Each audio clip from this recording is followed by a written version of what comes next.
नमस्कार साथियों, कैसे हैं आप सभी। उम्मीद करता हूं बहुत मस्त होंगे और पढ़ाई ठीक ठाक चल रही होगी आपकी। तो जल्द से जल्द जुड़ जाएंगे साथी, एक बार आ जाएंगे सभी। ठीक है, जैसे कि आप जानते हैं हमारा मोस्ट इंपोर्टेंट सेशन होता है इस समय। ठीक है, बहुत ही most important UP police re exam के लिए। ठीक है भाई, आज फिर मैं आपके लिए टॉप मोस्ट 37 क्वेश्चन जो प्रैक्टिस सेट है हमारा, बहुत ही मोस्ट इंपोर्टेंट होने वाला है आज के क्वेश्चन।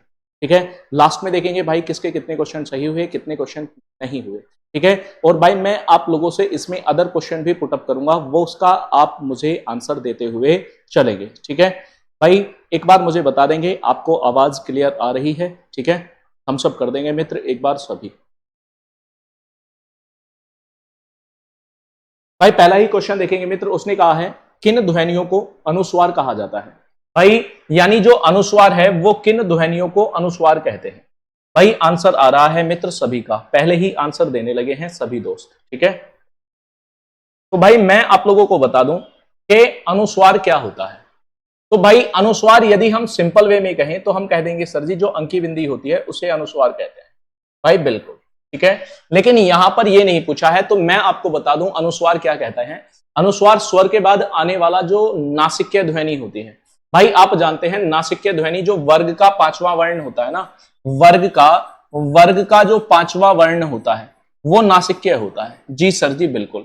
तो भाई जो वर्ग का पांचवा वर्ण यानी अर्थात स्वर के बाद आने वाली जो नासिक्य ध्वनि होती है वही कहलाता है अनुस्वार।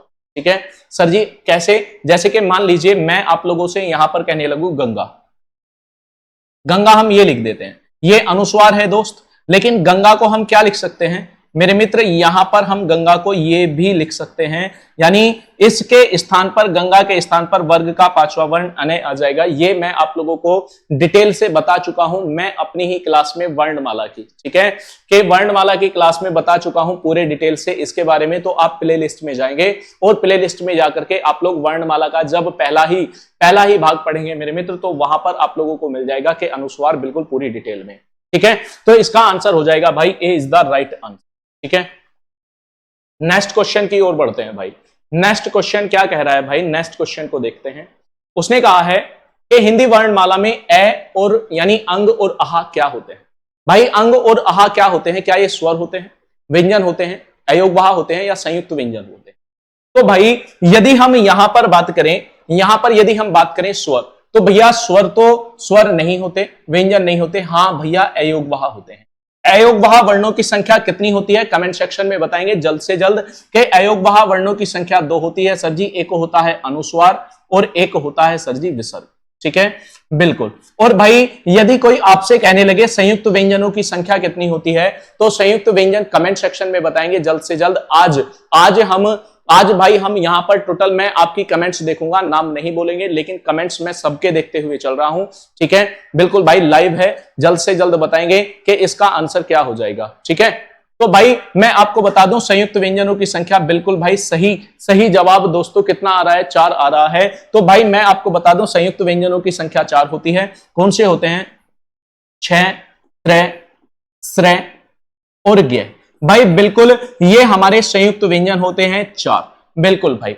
और जो व्यंजनों की यदि तुमसे संख्या पूछ ले, व्यंजनों की संख्या आपसे पूछ ले कि संख्या कितनी होती है, तो आप कहेंगे सर जी 33 होती है या फिर 35 होती है। यदि दोनों ही ऑप्शन में हो तो ध्यान रखना 33 को सर्व मान्यता दी जाती है। और स्वरों की जो संख्या है वो कितनी होती है सर जी? 11 होती है। भाई आप लोग इतनी बातें ध्यान रखेंगे बिल्कुल, यहां से इतनी बातें ध्यान रखेंगे दोस्त बिल्कुल कि सर जी हाँ इतनी बातें हम यहां से ध्यान रखेंगे।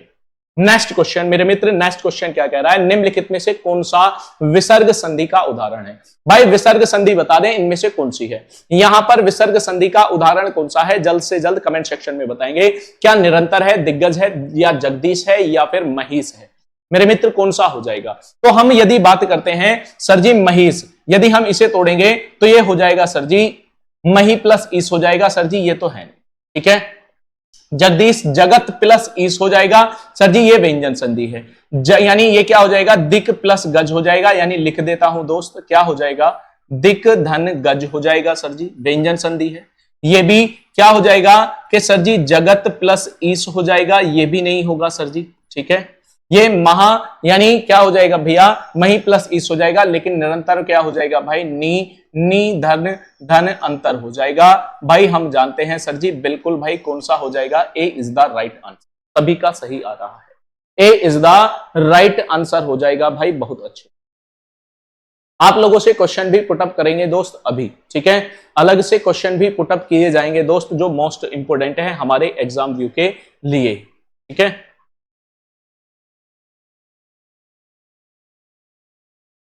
आप बताएंगे भाई कि संधि के कितने भेद होते हैं। भाई बड़ा ही इजी क्वेश्चन दे दिया है कि संधि के कितने भेद होते हैं, तो आप ये बता दें संधि का अर्थ क्या होता है। भाई एक तो अर्थ बता दो, संधि का अर्थ बता दो भाई कितना होता है, और भेद बता दो भाई कितने होते हैं और कौन कौन से होते हैं। और भैया मैं आप लोगों को बता दूं कि संधि के सभी मेरे भैया दोस्त साथी जितने भी हैं, जितने भी सहपाठी हैं, सभी आंसर सही कर रहे हैं कि सर जी 3 होते हैं। और 3 की बात करें तो कौन कौन से होते हैं, तो ध्यान देंगे तो भैया एक तो होता है स्वर संधि, और एक होता है व्यंजन संधि, और एक होता है विसर्ग संधि। कौन सा होता है सर जी, विसर्ग संधि होता है। और स्वर संधि कितने प्रकार की होती है, 5 प्रकार की। और भैया संधि का अर्थ होता है मेल करना, या फिर जोड़ करना, या फिर योग करना। बहुत अच्छे, मस्त भाई, बहुत ही बढ़िया, उम्दा भाई साथियों, बिल्कुल सही जवाब आ रहा है। आपको बताना है कर्मधारय समास का उदाहरण कौन सा है, कर्मधारय समास का उदाहरण कौन सा है। और मुझे आप लोग यहां से यह भी बताएंगे कि कर्मधारय समास का कौन सा पद प्रधान होता है। पद प्रधान बता दो, प्रधान बता दो दोस्त। और यहां से यह बता दो कि वह समास कौन सा है जिसमें विशेषण और विशेष्य का प्रयोग किया जाता है, कि विशेषण और वह विशेष्य का प्रयोग किया जाता है। भाई जल्द से जल्द आप लोग मुझे यह भी बता दो कमेंट सेक्शन में। आंसर आ रहा होगा कि सर जी कौन सा हो जाएगा, तो श्वेत पत्र हो जाएगा। कौन सा हो जाएगा, श्वेत पत्र। भाई वैसे तो नीलकंठ में भी कर्मधारय होता है, लेकिन बहुव्रीहि भी होता है। तो यहां पर गगनचुंबी, गगन को चूमने वाला तत्पुरुष हो जाएगा भाई, के पाठशाला में भी तत्पुरुष हो जाएगा दोस्त। और नीलकंठ में कर्मधारय और बहुव्रीहि दोनों होते हैं, लेकिन ज्यादातर हम मान्यता बहुव्रीहि को देते हैं। लेकिन श्वेत पत्र हो जाएगा भाई, श्वेत है पत्र जो, यानी सफेद है पत्र, ठीक है भाई।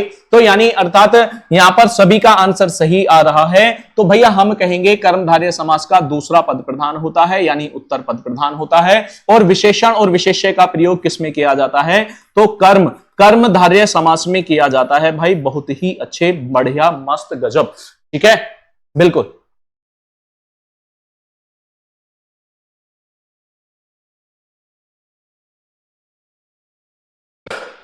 बहुत बढ़िया भाई, बहुत ही अच्छे, बहुत अच्छे भाई, बिल्कुल। उसने कहा है भाई कि जिस समास का दूसरा शब्द प्रधान होता है, शब्द यहां पर पद कर लेंगे भाई, ठीक है, कोई दिक्कत नहीं है, शब्द और पद कोई दिक्कत वाली बात नहीं है। वैसे उसने कहा है, ऐसे मैं आपको बता दूं, यानी जिस समास का दूसरा पद प्रधान होता है उसे क्या कहते हैं। यहां पर शब्द लिखा है, कोई दिक्कत नहीं है, ठीक है। तो भाई उसे अव्ययी भाव समास कहते हैं, तत्पुरुष कहते हैं, द्वंद्व कहते हैं, या फिर बहुव्रीहि समास कहते हैं, यानी दूसरा पद प्रधान होता है। तो मैं आप लोगों को बता दूं कि अव्ययी भाव समास का पूर्व पद प्रधान होता है, पूर्व पद प्रधान होता है जी सर जी। द्वंद्व समास के दोनों पद प्रधान होते हैं भाई,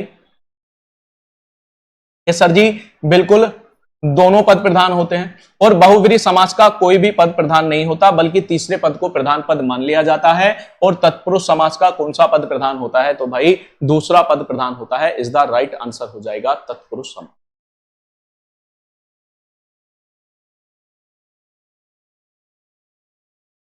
बहुत अच्छे।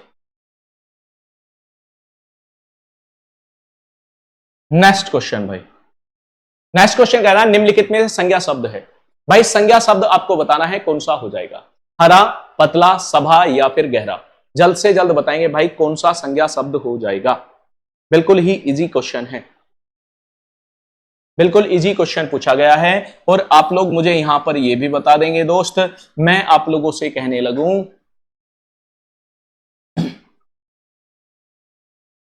कि श्राव का आचार किसकी रचना है। श्राव का चार, श्राव का चार रचना के रचनाकार का नाम बता दो। तो मैं आप लोग यहां पर जानते हैं सर जी, जो हरा, पतला और भैया गहरा है, ये तो विशेषण है। ये क्या है? ये तो सर जी विशेषण है, विशेषण। तो भाई आंसर क्या हो जाएगा सर जी? आंसर हो जाएगा सभा, क्योंकि सभा जो है ये समूहवाचक संज्ञा है।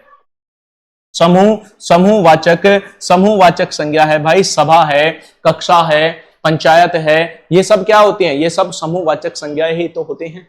हाँ सर जी, ये समूहवाचक संज्ञा होती है, बिल्कुल। बहुत ही अच्छे। नेक्स्ट क्वेश्चन भाई। अच्छा, इसका आंसर हो जाएगा भाई देवसेन। देवसेन हो जाएगा भाई। देवसेन। श्राव का आचार किसने लिखी थी? तो देवसेन ने लिखी थी, बिल्कुल भाई।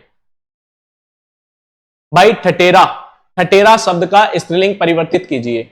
ठटेरे का क्या हो जाएगा भाई? ठटेरे का ठटेरिन हो जाएगा, ठटारिन हो जाएगा, ठटेरिन हो जाएगा, ठटेरिनी हो जाएगा। तो मेरे मित्र कौन सा आंसर हो जाएगा? जल्द से जल्द कमेंट सेक्शन में बताएंगे।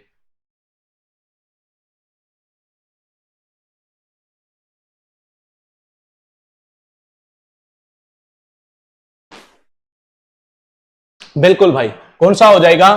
ठटेरिन हो जाएगा, इज द राइट आंसर भाई। सी इज द राइट आंसर। बहुत अच्छे, ठटेरिन हो जाएगा, बिल्कुल सही जवाब। जल्द से जल्द बढ़ते हैं भाई नेक्स्ट क्वेश्चन की ओर। नेक्स्ट क्वेश्चन कह रहा है निम्नलिखित में से अधिकरण कारक का परसर्ग कौन सा है? तो आप लोग मुझे यह बताएंगे भाई कि कारक की संख्या कितनी होती है? कारक की संख्या कितनी होती है? दूसरा क्वेश्चन बताएंगे सर्वनाम। सर्वनाम में कितने कारक का प्रयोग होता है? कितने कितने कितने कारक का प्रयोग होता है? का प्रयोग जल्द से जल्द कमेंट सेक्शन में बताएंगे भाई। ये दोनों आंसर हैं। और भाई आप जानते हैं अधिकरण क्या होता है? में और पर होता है। अधिकरण कारक की विभक्ति में और पर होती है। ने जो होता है किसका होता है सर जी? कर्ता ने होता है। कर्म कर्म कारक की विभक्ति को होती है। और से जो होती है ये दो की होती है। एक तो अपादान की होती है, अपादान। लेकिन जब अपादान की होती है तो अलग होने पर होती है भाई अपादान। लेकिन जब किसी माध्यम द्वारा कोई काम किया जाए वहां पर से हो तो मेरे मित्र वहां पर करण कारक की होती है, बिल्कुल सर जी। और भाई आंसर आ रहा होगा आप लोगों का, देखते हैं किस किस का आंसर आ रहा है। 8 8 8 8 8, बहुत अच्छे, बहुत अच्छे भाई। 8 7 8 7, बहुत ही अच्छे भाई। यानी सर्वनाम की संख्या, यानी जो कारक की संख्या है भाई वो कितनी होती है सर जी? 8 होती है। लेकिन सर्वनाम में केवल कितने कारक का प्रयोग किया जाता है? तो ध्यान देंगे कितने का? 7 का प्रयोग करते हैं। किसका प्रयोग नहीं करते? तो संबोधन का नहीं किया जाता भाई। बहुत ही बढ़िया, उम्दा। नेक्स्ट क्वेश्चन भाई कह रहा है पेड़ पर पक्षी बैठा है, यानी पेड़ पर पक्षी बैठे हैं। इस वाक्य में पेड़ पर पद में कौन सा कारक हो जाएगा? भाई पेड़ पर पक्षी बैठे हैं में कौन सा कारक हो जाएगा? करण, अपादान, संबंध या अधिकरण?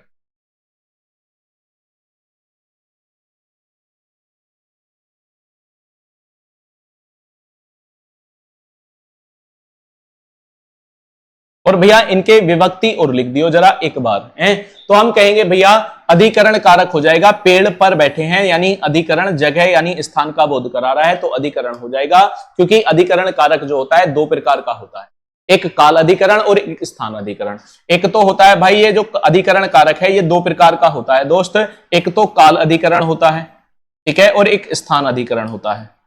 तो ध्यान रखना ये पक्षी यानी यदि स्थान का बोध कराएगा तो स्थान अधिकरण होगा, और काल समय का बोध कराएगा जैसे कि जिसमें मैं 2 घंटे से उसकी प्रतीक्षा कर रहा हूं तो वहां पर यदि समय का बोध कराएगा तो वो काल अधिकरण हो जाएगा। तो यहां पर कौन सा हो जाएगा? स्थान अधिकरण। भाई यदि हम करण कारक की बात करें, करण कारक की विभक्ति होती है से, अपादान की भी से होती है, लेकिन ये अलगाव की स्थिति में होती है यानी अलग होने पर होती है भाई।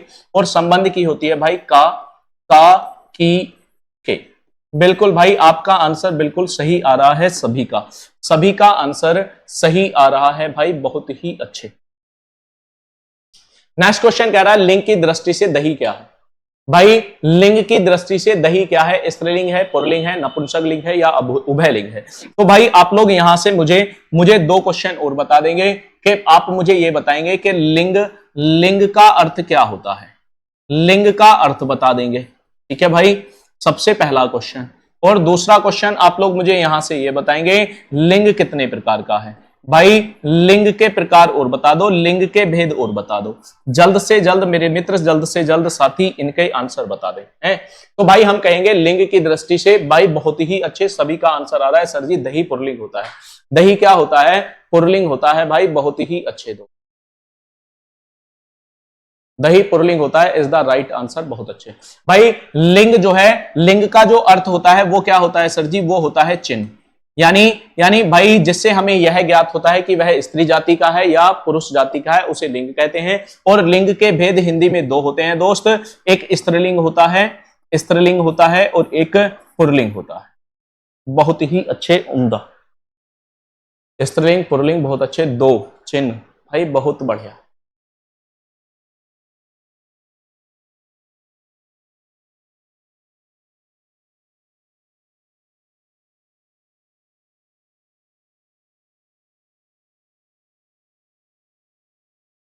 नेक्स्ट क्वेश्चन भाई। सदा एक वचन में प्रयुक्त होने वाला शब्द कौन सा है? सदा एक वचन में प्रयुक्त होने वाला शब्द कौन सा?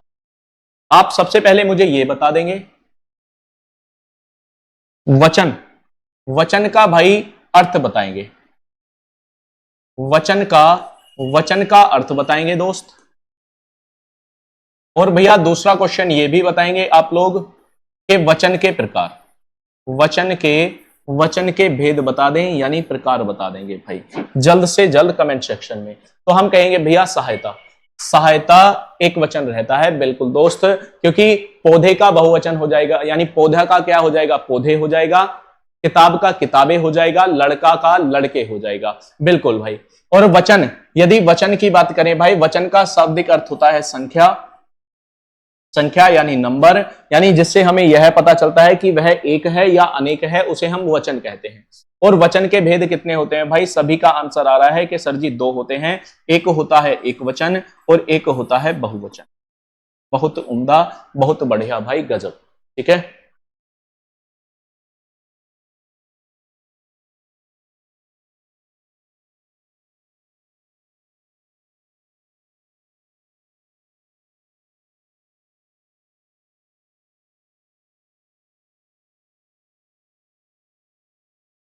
नेक्स्ट क्वेश्चन भाई।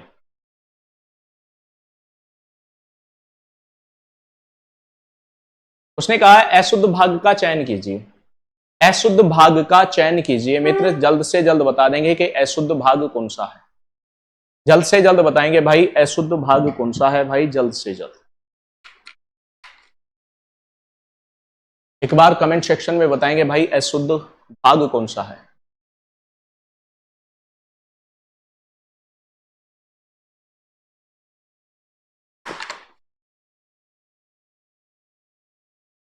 रामचरितमानस भक्ति काल की सर्वश्रेष्ठतम रचना मानी जाती है, कोई त्रुटि नहीं। भाई एक बात बताइए, जब सबसे श्रेष्ठतम यानी श्रेष्ठतम कह दिया, तो सबसे कहने की तो आवश्यकता ही नहीं है। श्रेष्ठतम का मतलब ही क्या होता है? सबसे होता है।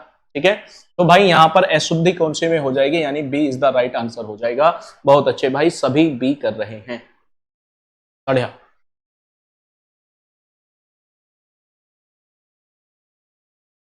नेक्स्ट क्वेश्चन, निम्नलिखित में से किस वाक्य में अकर्मक क्रिया है? भाई किस वाक्य में अकर्मक क्रिया है, आप लोग मुझे यह बताएंगे कि अकर्मक क्रिया कौन से में है। ठीक है, ये आपका गृह कार्य हो जाएगा दोस्त। आप लोग कमेंट सेक्शन में बताएंगे कि इसका आंसर क्या होगा। ठीक है, इसका आंसर क्या होगा, और मैं आप लोगों को पहले ही बता चुका हूं कि इसे यदि अकर्मक और सकर्मक आप लोगों को पता करनी है कि इजली तरीके से अकर्मक और सकर्मक कैसे पता करनी है, तो आप भाई प्ले लिस्ट में जाएंगे और प्ले लिस्ट में जाकर के आप लोग देखेंगे, मैंने आप लोगों को क्रिया पढ़ा रखी है। ठीक है, क्रिया पढ़ा रखी है, और क्रिया में आप लोगों को बताया है कि अकर्मक और सकर्मक को बिल्कुल इजिली तरीके से कैसे पहचाना जाता है। ठीक है, तो वहां पर जाकर के आप देख सकते हैं और इसका आंसर कमेंट सेक्शन में लिख सकते हैं भाई। बिल्कुल गलत आंसर नहीं होना चाहिए किसी भी मित्र का। ठीक है, सभी इसका सही आंसर दे देंगे। ठीक है, बिल्कुल। उसने कहा है परिमाणवाचक क्रिया विशेषण अव्यय कौन सा है? क्षणभर है, निसंदेह है, क्या क्या नियंत्रण है, या अत्यंत है? तो मेरे मित्र मैं आपको बता दूं, परिमाणवाचक क्रिया विशेषण। भाई यदि हम केवल क्रिया विशेषण की बात करते हैं, तो आप मुझे यह बताएंगे क्रिया विशेषण के भेद कितने होते हैं? क्रिया विशेषण के भेद कितने होते हैं? तो भाई आप लोगों को पता है कि सर जी क्रिया विशेषण के भेद कितने होते हैं, आप मुझे ये बताएंगे। भाई आंसर आ रहा है सभी का, पहले पहले क्रिया विशेषण के भेद बता दो। तो कहेंगे सर जी 4 होते हैं। एक होता है कालवाचक, कालवाचक। दूसरा होता है सर जी स्थानवाचक, स्थानवाचक। एक होता है सर जी परिमाणवाचक, परिमाण, परिमाणवाचक। और एक होता है रीतिवाचक। तो दोस्त मैं आपको बता दूं, परिमाण का मतलब क्या होता है? मापना तोलना होता है, जिसमें अत्यंत आता है, अधिक आता है, ठीक है, ज्यादा आता है। ये सब किसमें आते हैं? परिमाण में ही तो आते हैं दोस्त। तो आंसर कौन सा हो जाएगा? अत्यंत हो जाएगा। Is the right answer D, बिल्कुल कोई दिक्कत नहीं है। जो समय का बोध कराएंगे वो कालवाचक में, जो स्थान का बोध कराएंगे जैसे यहां वहां इधर उधर, काल में कौन से आए? आज कल परसों तुरंत, ये सब किसमें आएंगे? काल में। यहां वहां इधर उधर ये किसमें आएंगे? स्थानवाचक में। परिमाणवाचक में मैंने आपको बता दिया। रीतिवाचक में जैसे कि तेज, अचानक, जल्दी, ठीक है, धीरे धीरे, ये सब किसमें आ जाएंगे? ये रीतिवाचक में आ जाएंगे। ठीक है, बहुत अच्छे भाई। नेक्स्ट आप लोग बताएंगे निम्नलिखित में से सकर्मक क्रिया का वाक्य कौन सा है? सकर्मक क्रिया जल्द से जल्द बता देंगे भाई, सकर्मक क्रिया का वाक्य कौन सा है?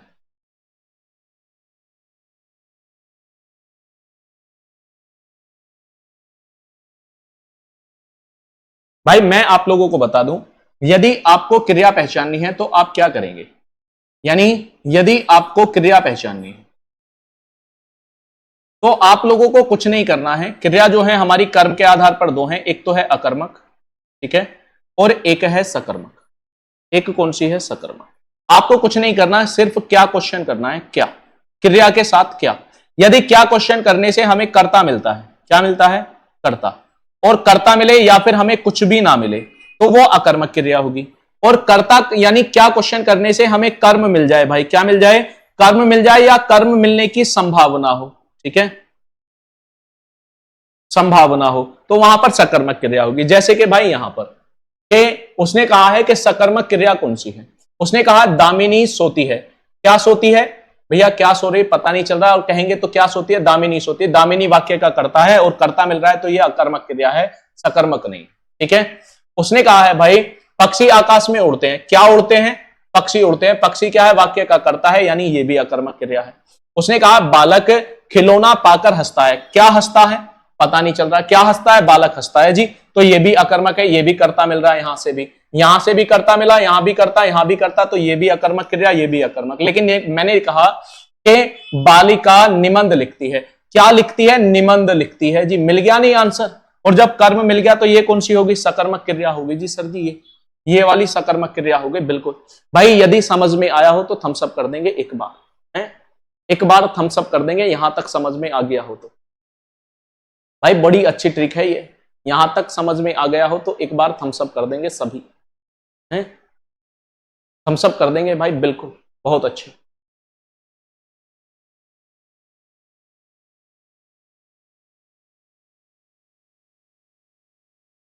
नेक्स्ट देखेंगे भाई, अली और अली शब्द युग्म का सही अर्थ क्या होगा? अली और अली शब्द युग्म का सही अर्थ क्या होगा? हैं भाई इसका आंसर तो सभी को पता होगा दोस्त, कि अली और अली का युग्म शब्द का अर्थ क्या होगा। आप इसका आंसर तो आप मुझे गृह कार्य में देंगे, ठीक है, गृह कार्य में। बिल्कुल ही इजी है दोस्त यार, ये क्वेश्चन कई बार पूछा भी गया है, ठीक है, और आप लोग दे भी रहे हैं आंसर, बहुत अच्छे दे भी रहे हैं दोस्त, ठीक है। लेकिन कमेंट सेक्शन में भी देंगे, मैं आपका नाम भी बोलूंगा अगले ही दिन, ठीक है। तो आप लोग मुझे यहां से एक आध क्वेश्चन बता दो दोस्त, आप लोग मुझे यहां से एक आध क्वेश्चन बता देंगे। आप मुझे ये बताएंगे दोस्त कि छंद छंद छंद का प्रकार, छंद के प्रकार बता दो दोस्त, छंद के प्रकार बता दो, छंद कितने प्रकार का होता है। और मुझे ये और बता दो दोस्त कि यदि आपसे ये पूछ लिया जाए कि रोला रोला जो है ये कैसा मात्रिक छंद है? सममात्रिक है, अर्ध सममात्रिक है, या विषम मात्रिक? ठीक है, बताएं भाई जल्द से जल्द, कमेंट सेक्शन में आंसर करेंगे इसका।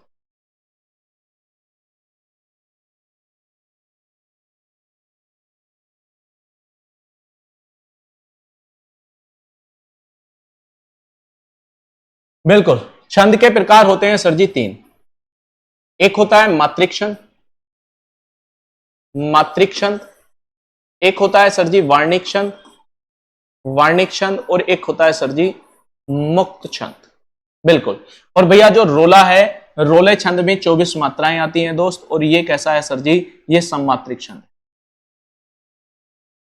सममात्रिक छंद।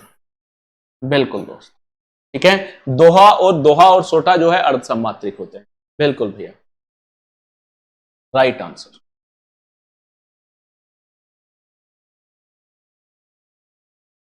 आप बताएंगे भाई युग्म शब्द का कौन सी जोड़ी सही है, युग्म शब्द की कौन सी जोड़ी सही है, ये आपको बताना है। युग्म शब्द बताने भाई, युग्म शब्द जो होते हैं आप सभी को पता है, युग्म शब्द का मतलब होता है भाई जोड़ा, एक जैसे लगते हैं देखने में, ठीक है। बिल्कुल। तो कौन सा हो जाएगा सर जी, अचल और अचला इज द राइट आंसर हो जाएगा, अचल और अचला। बिल्कुल, अचल और अचला इज द राइट आंसर हो जाएगा भाई। और आप मुझे ये भी बता देंगे दोस्त, आप मुझे ये बताएंगे सभी सभी आप मुझे ये बताएंगे भाई, स्पर्शी, स्पर्शी संघर्षी, संघर्षी वर्ण कौन से होते हैं, स्पर्शी संघर्षी वर्ण बता दो भाई कमेंट सेक्शन। स्पर्शी संघर्षी भाई आपके कमेंट्स का इंतजार कर रहा हूं, जल्द से जल्द बताएंगे।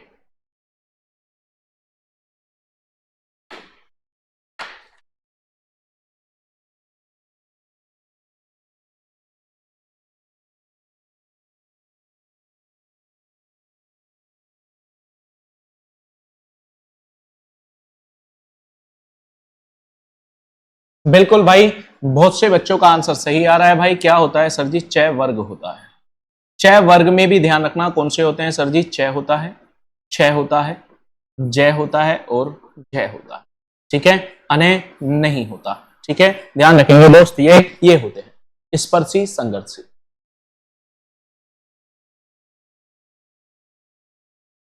आप बताएंगे भाई, यदि आपसे कहा जाए संस्कृत के ऐसे शब्द जिन्हें हम जियो का तियो प्रयोग में लाते हैं उन्हें क्या कहते हैं, जियो का तियो जिन्हें हम प्रयोग में लाते हैं उन्हें क्या कहते हैं, आप ये बताएंगे, ठीक है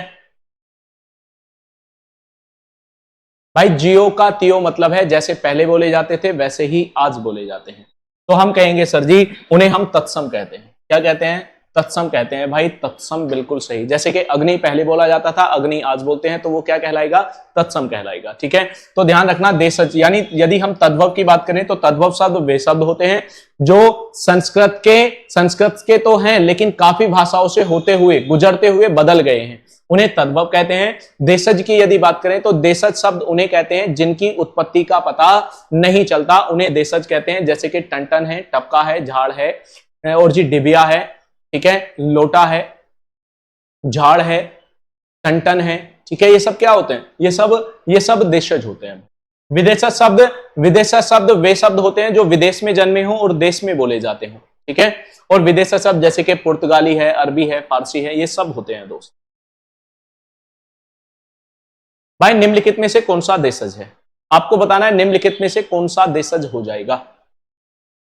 गोबर है, घोड़ा है, हल्दी है, या फिर कटोरा है, देशज शब्द बताना है आपको।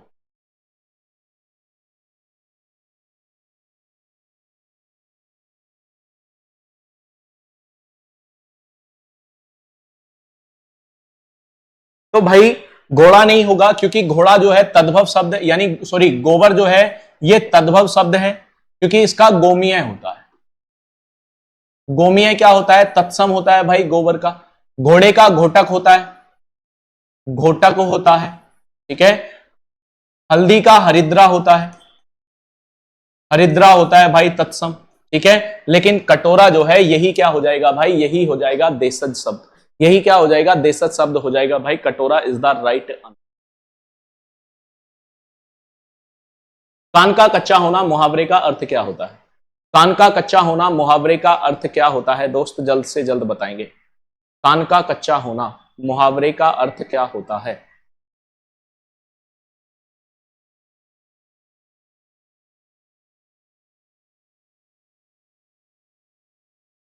तो हम कहेंगे भाई कान का कच्चा होता है कि बहरा होना, सुनी सुनाई बात पर विश्वास करना, सभी पर अविश्वास करना, कम सुनाई देना, कान का कच्चा होना होता है भाई, कान का कच्चा होना होता है, सुनी सुनाई बात पर विश्वास कर लेना। यानी मेरे मित्र के हम देखते हैं कि जो सुनी सुनाई बात पर विश्वास कर लेते हैं उसे सच मान लेते हैं, वो क्या होता है, वो होता है भाई कान का कच्चा होना।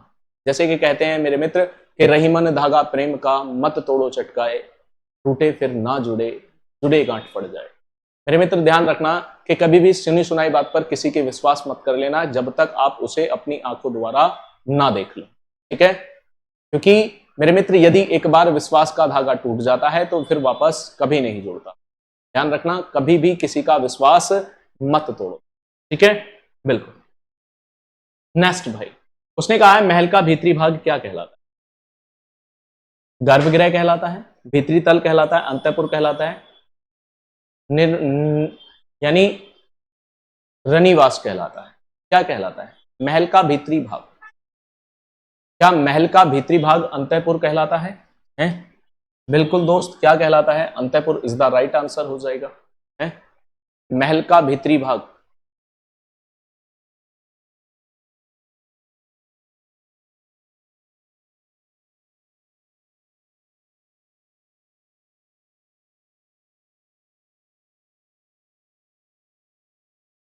कमेंट सेक्शन में बताएंगे भाई महल का भीतरी भाग।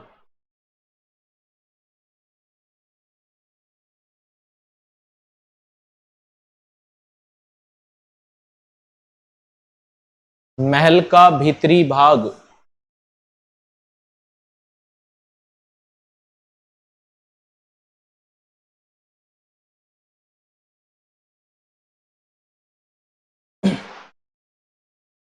मैं आप लोगों से एक क्वेश्चन और पूछ लेता हूं यहीं पर।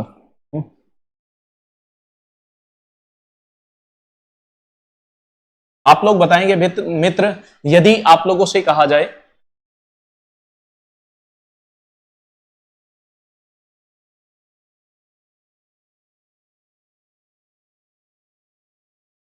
श्रवण की संधि विच्छेद बता दो, श्रवण का संधि विच्छेद बताएंगे आप लोग।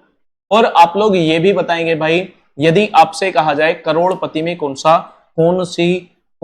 समास है? करोड़पति, करोड़पति में कौन सा समास है? जल्द से जल्द बता देंगे दोस्त। तो मैं आपको बता दूं, श्रवण में सर जी संधि तो हो जाएगी अयादि। कौन सी हो जाएगी?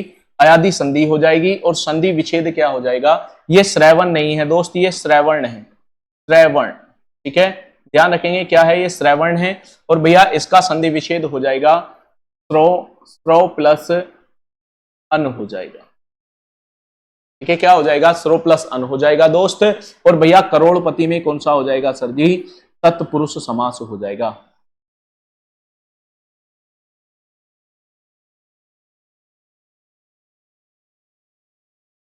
और कौन सा तत्पुरुष होगा? तो करोड़ों रुपयों का पति कहलाता है करोड़पति, ठीक है। करोड़ों रुपयों का पति क्या कहलाता है? करोड़पति कहलाता है भाई, बिल्कुल। नेक्स्ट उसने कहा है राज्य द्वारा निकाला गया आधिकारिक आदेश क्या कहलाता है? राज्य द्वारा निकाला गया आधिकारिक आदेश क्या कहलाता है दोस्त? आप ये बताएंगे कमेंट सेक्शन में जल्द से जल्द। क्या कहलाता है भाई? जल्द से जल्द बता देंगे। क्या अधिनियम कहलाता है, अध्यादेश, या अधियाचना कहलाता है, या अधिसूचना कहलाता है? भाई आप लोग मुझे इसे भी कमेंट सेक्शन में बताएंगे दोस्त। गृह कार्य बिल्कुल इजी है, बहुत ही इजी है। क्या कहलाता है? ठीक है, बहुत ही इजी है। 2 क्वेश्चन आपके गृह कार्य के हो गए। कमेंट सेक्शन में बताया करो भैया, आप लोग कमेंट सेक्शन में क्यों अनका आंसर नहीं देते? मैंने आपको पिछली क्लास में भी आपको कमेंट सेक्शन में कहा था कि 3 क्वेश्चन दिए हैं, 3 क्वेश्चनों का आंसर दो, ठीक है। उनका भी आप लोगों ने आंसर नहीं दिया। आज फिर मैं आप लोगों को 2-3 क्वेश्चन दे रहा हूं, ठीक है। कमेंट सेक्शन में इतने हार्ड नहीं है, बिल्कुल इजी है, ठीक है। राज्य द्वारा निकाला गया आधिकारिक आदेश क्या कहलाता है? अध्यादेश कहलाएगा, अधिनियम कहलाएगा, अधियाचना कहलाएगा, अधिसूचना कहलाएगा, है? तो इजी है बिल्कुल, ठीक है। कमेंट सेक्शन में बताया करो भाई इनके आंसर, ठीक है। अर्जन का विलोम शब्द क्या होता है? अर्जन यानी इकट्ठा करना, ठीक है। अर्जन तो क्या हो जाएगा मेरे मित्र? सरजी व्ययनन हो जाएगा, बहुत ही अच्छे। अर्जन का विलोम क्या हो जाएगा? सरजी व्ययनन हो जाएगा, बहुत ही बढ़िया, उम्दा, गजब, ठीक है। आगे बढ़ते हैं भाई। उसने कहा है सुहावना, लिखाई व छलिया में निहित प्रत्यय के लिए इस सही विकल्प का चयन कीजिए। भाई जो प्रत्यय होते हैं, आप लोग सबसे पहले मुझे यह भी बताएंगे कि भाई प्रत्यय प्रत्यय कहां जोड़े जाते हैं, कहां कहां जोड़े जाते हैं, ये बताएंगे आप लोग। दूसरा क्वेश्चन आप लोग मुझे ये भी बताएंगे कि प्रत्यय के भेद बता देंगे दोस्त, प्रत्यय के भेद कितने होते हैं, ठीक है, और कौन से प्रत्यय कहां जोड़ा जाता है। तो भाई हम कहेंगे इसमें हो जाएगा वान, दिखाई में आई हो जाएगा, छलिया में या हो जाएगा। बिल्कुल भाई कौन सा हो जाएगा, बिल्कुल सही हो जाएगा।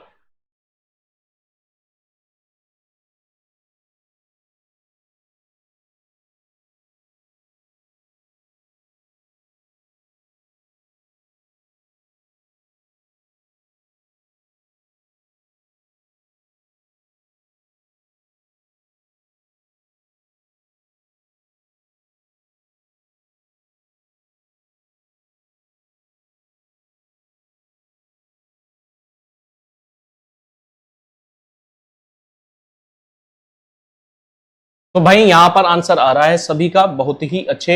यानी उसने कहा है प्रत्यय कहां जोड़े जाते हैं सर जी, अंत में जोड़े जाते हैं भाई, बहुत ही बढ़िया।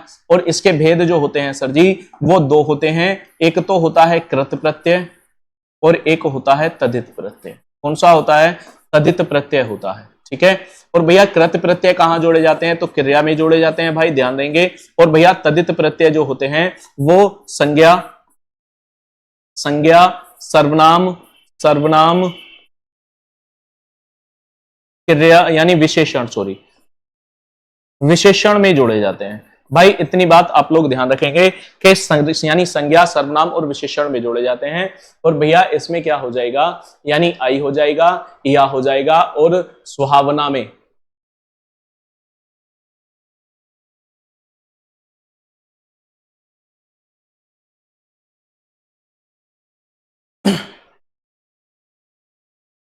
नेक्स्ट क्वेश्चन भाई, उसने कहा है कि जब वाक्य में एक समान अधिकरण का प्रयोग किया जाता है तो वह विराम चिन्ह का प्रयोग किया जाता है। बहुत ही अच्छे।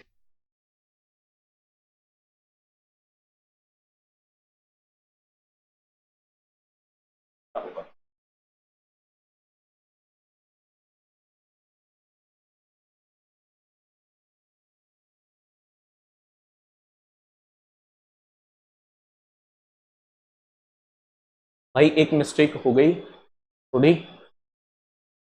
यहां पर ध्यान देंगे, यहां पर थोड़ी सी मिस्टेक हो गई थी भाई, ठीक है, याद दिला दिया, बहुत अच्छे भाई। ये लड़का कौन है, बिल्कुल भाई यहां पर क्या हो जाएगा, ये ध्यान रखेंगे, यहां पर आवना हो जाएगा भाई। एक मिस्टेक हो गई थी दोस्त, यहां पर ध्यान रखेंगे, कौन सा हो जाएगा, यहां पर राइट आंसर हो जाएगा भाई कौन सा, ठीक है। सुहावना में आवना प्रत्यय होगा, लिखाई में आई प्रत्यय होगा, और छलिया में कौन सा हो जाएगा, या हो जाएगा, ठीक है भाई। बहुत बड़ी मिस्टेक हो जाती मित्र, बिल्कुल भाई कौन सा हो जाएगा, D is the right answer हो जाएगा। डी पर तो ध्यान दिया ही नहीं था, है बिल्कुल भाई, ध्यान रखेंगे, D is the right answer.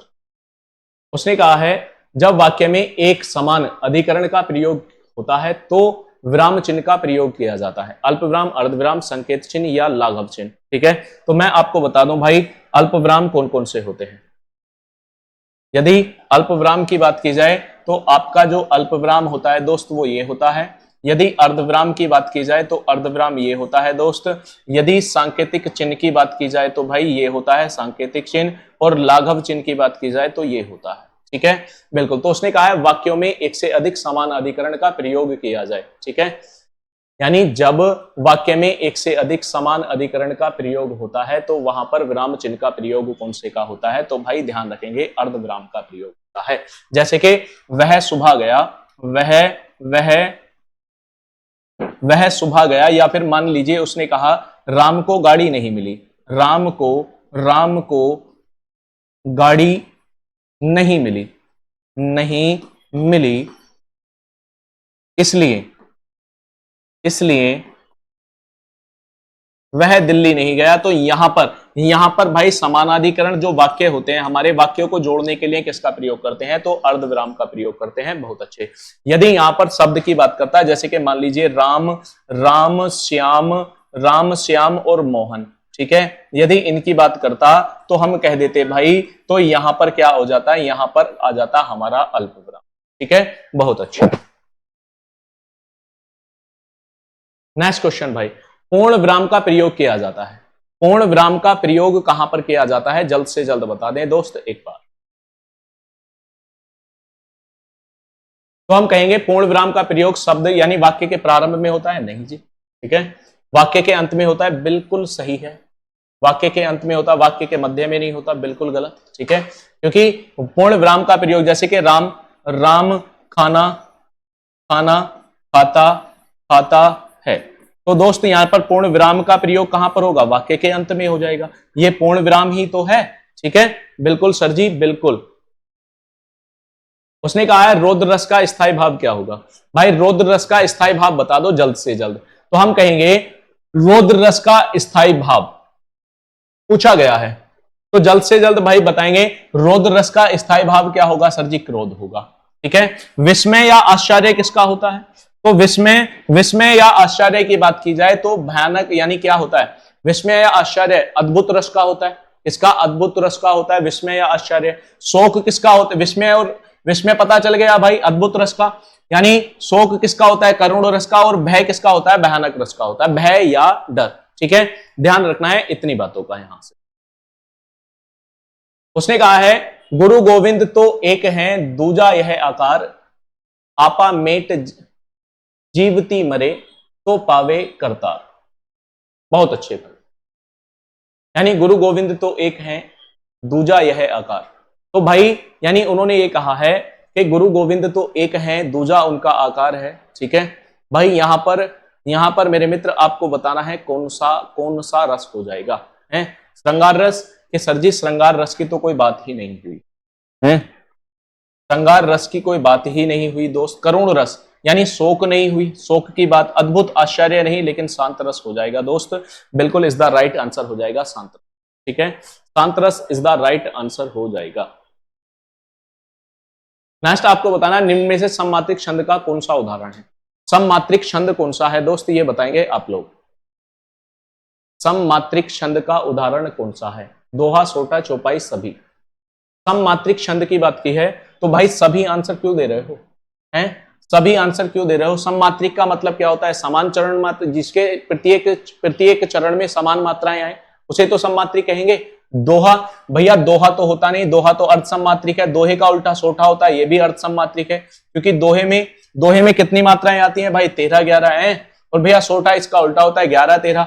बताएंगे जल्द से जल्द कमेंट सेक्शन में, क्या यही मात्राएं आती हैं क्या। ठीक है, और भैया चौपाई में कितनी आती हैं, सर जी 16 मात्राएं आती हैं। इज द राइट आंसर हो जाएगा चौपाई। चौपाई इज द राइट आंसर हो जाएगा सममात्रिक छंद। आपको बताना है भाई अर्ध सममात्रिक छंद कौन सा है, अर्ध सममात्रिक छंद बताएंगे कौन सा है भाई। अर्ध सममात्रिक छंद रोला है, सर जी नहीं, रोला में तो 24 मात्राएं आती हैं, चौपाई में 16 आती हैं। कुंडलिया जो है भाई ये विषम मात्रिक छंद है, तो दोहा इज द राइट आंसर हो जाएगा। दोहा इज द राइट आंसर, कौन सा, अर्ध सममात्रिक छंद। ठीक है, और भाई आप जानते हैं कि भैया रोलय में 24 मात्राएं आती हैं, कितनी, 24। भैया ये सममात्रिक छंद है, इसमें 16 मात्राएं आती हैं, ये भी सममात्रिक है, और ये विषम मात्रिक है। ये किससे मिलकर बना होता है, तो दोहा प्लस रोला से मिलकर बना होता है। दोहा प्लस रोला से मिलकर बना होता है दोस्त, ये आपको ध्यान रखना है। कई बार आपके एंट्रेंस में पूछा भी गया है, कुंडलिया छंद किन दो छंदों से मिलकर बना है। ठीक है, आप बताएंगे भाई कि उदित उदयगिरी मंच पर रघुवर बाल पतंग में कौन सा अलंकार हो जाएगा। कि उदित उदयगिरी मंच पर रघुवर बाल पतंग में कौन सा अलंकार हो जाएगा। भ्रांतिमान, उत्प्रेक्षा, रूपक, उपमा।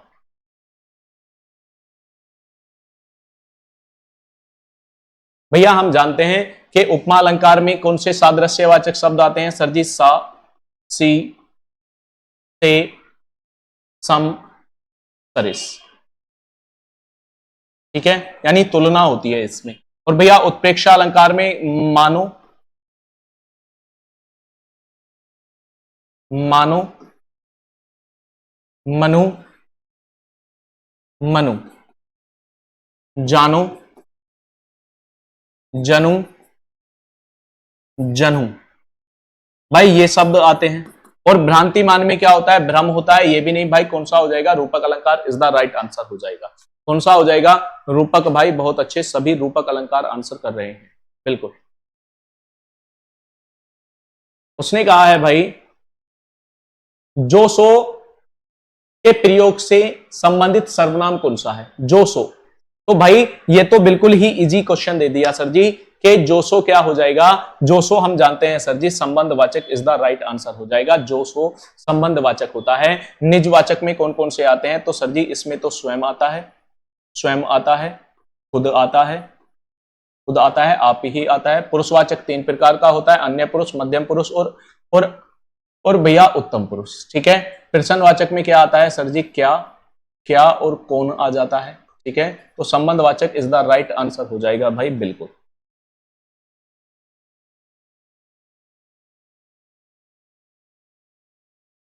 उसने कहा निजवाचक सर्वनाम से संबंधवाची रूप में एक वचन की पहचान कीजिए।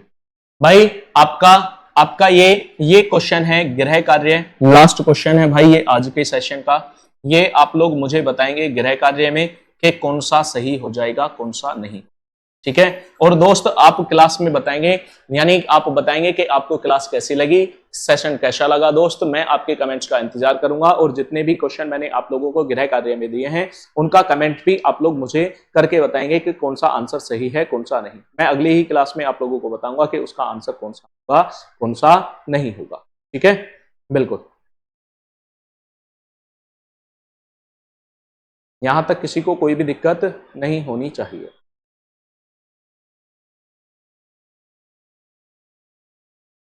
तो मिलते हैं दोस्त कल, ठीक है। तब तक के लिए जय हिंद।